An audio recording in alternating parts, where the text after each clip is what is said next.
السلام عليكم، ازيكم يا حبايبي؟ عاملين ايه؟ يا رب تكونوا بخير. بصوا يا بنات، الفول وجمال الفول احلى من اللي بنجيبه من على العربيه بكتير، ولا ضفنا له اي حاجه غير المكونات اللي هقول لكم عليها دلوقتي.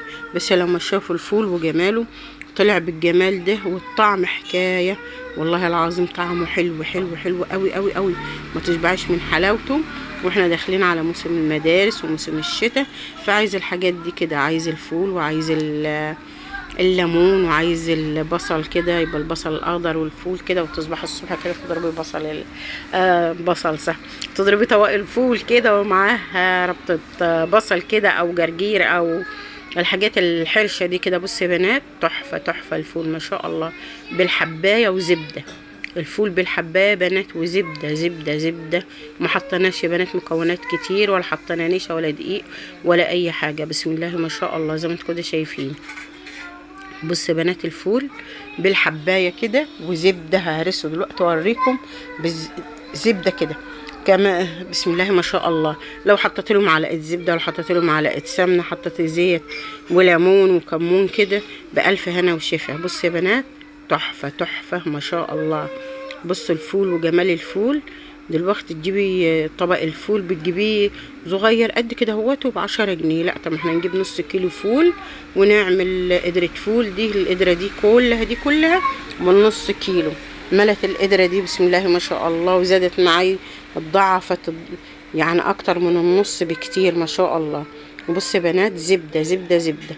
لو عجبكم الفول بتاعي وعجبكم الطريقة دي، ما تنسونيش بلايك واشتراك في القناة. بصوا يا بنات، تحفة ما شاء الله. بصوا طعمه وريحته حكاية، والله طعمه ريحته جايبة اخر الشارع، وطعمه حكاية. بسم الله ما شاء الله عليه. اول حاجة هنسمي الله وهنصلي على الرسول عليه افضل الصلاة والسلام. وما تنسوش تكتبوا الصلاة على الرسول عليه الصلاة والسلام في الكومنتات. بصوا يا بنات، انا جبت نص كيلو فول ونجحته زي ما انتوا كده شايفين، ما حشتش منه الفول المكسر ولا اي حاجه. بعد ما نجحته ساعه بميه دافيه، ميه دافيه بس. بعد كده غسلته 3 4 مرات يا بنات. وبعد ما غسلته حطيت ميه في القدره بتاعتي او الحله، وحطيته على البوتاجاز. بعد كده غسلت معلقتين عدس ونزلت بيهم كده الاضافات بتاعتنا دول. وغسلت جزرايه وقطعتها، بس الجزر بتاعي ده كده انا كنت مفرزاه في الفريزر، فقطعتها كده مكعبات. لو هتجيبي جزر طازه ممكن تبشريها.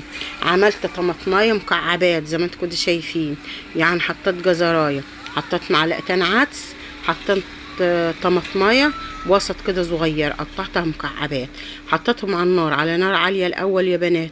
غلوا كده زي ما انتوا كده شايفين اهو كده، غلوتين 3. بعد كده هوطي عليهم عين البوتاجاز شمعه، اعملها شمعة كده يا بنات، شمعة. وهاجي مالية اي حاجة نظيفة كده فوق القدرة بتاعت الفول بتاعتي، وهاجي حطها. عشان لو حبيت ازيد الفول بمية ازيده مية سخنة عشان ما يزرقش مني. هتزيد الفول تزيديه ميه سخنه عشان ما يزرقش منك، هيطلع بالجمال اللي انت ديكي شايفاه ده كده. والله العظيم تحفه تحفه تحفه ما شاء الله، طعمه وريحته حكايه. يا رب يعجبكم الفيديو بتاعي، ولو عجبكم ما تنسونيش بلايك واشتراك وكومنت حلو كده منكم. ربنا يخليكم ويبارك فيكم، والسلام عليكم ورحمه الله وبركاته.